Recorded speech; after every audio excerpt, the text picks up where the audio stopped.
Hi, I'm Stephanie Strange. Want to hear something scary? Bunnyman Killer.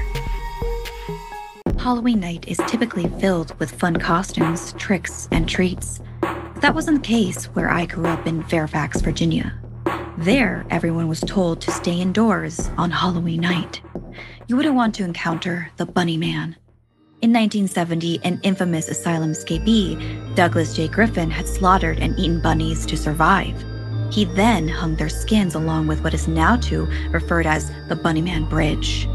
One Halloween night, he did the same thing to children.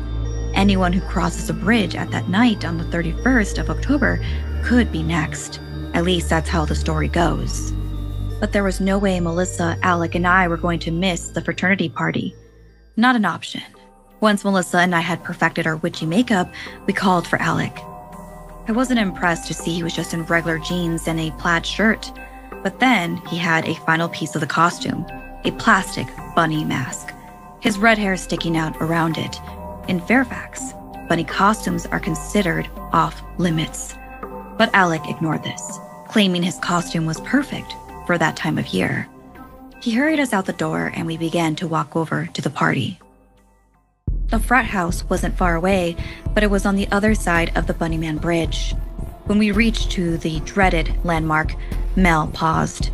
It was creepy, especially at night with only our phones to light the way. The bridge had stark white cement walls with no escape options.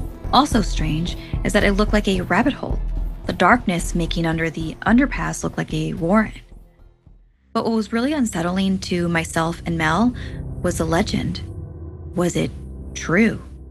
The only bunny man around here is me, Alex said, laughing. We pressed on, eyes peeled in every direction, trying to concentrate on the fun we'd have at the party. It was oddly silent.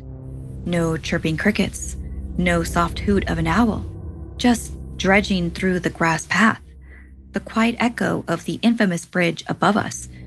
It was almost silent and peaceful. We practically made it through when, oof! I tripped over a squishy lump on the ground. I looked down and screamed. It was a bunny, a dead, mutilated bunny with fresh bloodstains on its fur. Melissa rushed over to hug me. We heard a rustling sound in the bushes. Alex swore and stormed off after the noise. Melissa called out to him. She didn't want us to split up, but as usual, Alec was calling the shots. "Just stay there," he ordered. "I'm going to beat the crap out of anyone who did this." He disappeared into the thicket, leaving us alone. I closed my eyes, leaning into Mel and away from the carnage strewn across the ground. Waiting for Alec felt like an eternity. We didn't talk, just huddled together. I could feel the nervous shivers running through our bodies. Something jumped out from the bushes. Melissa screeched.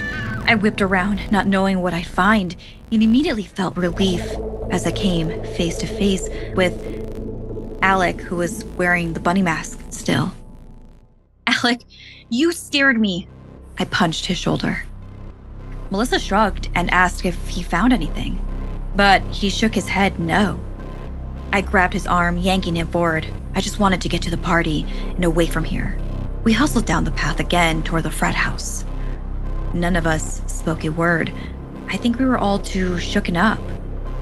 Then, Melissa froze in her tracks, staring at the ground. I gasped, "Please, not another bunny."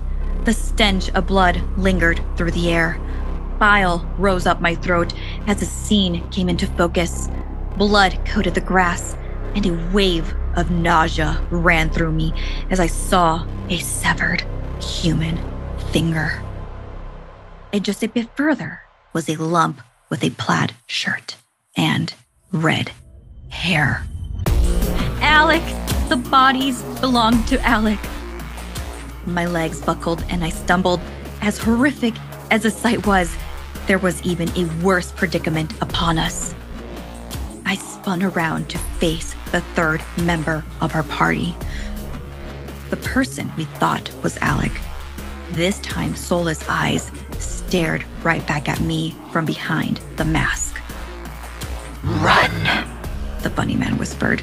He was holding an axe. I grabbed Melissa's arm, yanked her forward, and we ran into the thicket. Melissa was pointing toward the sky. She could see the light from the fraternity house. We were almost there, just a little bit further, and no! Melissa's hand was yanked from me. I slammed into a tree, knocking the wind out of myself momentarily, before I spun back around to grab Melissa. Something wet splattered across my cheeks. Melissa's body crumbled to the floor. I fought to stay conscious, hearing music in the distance. The party wasn't far, but as I stared into my best friend's unseeing gaze, I couldn't find the strength to run anymore.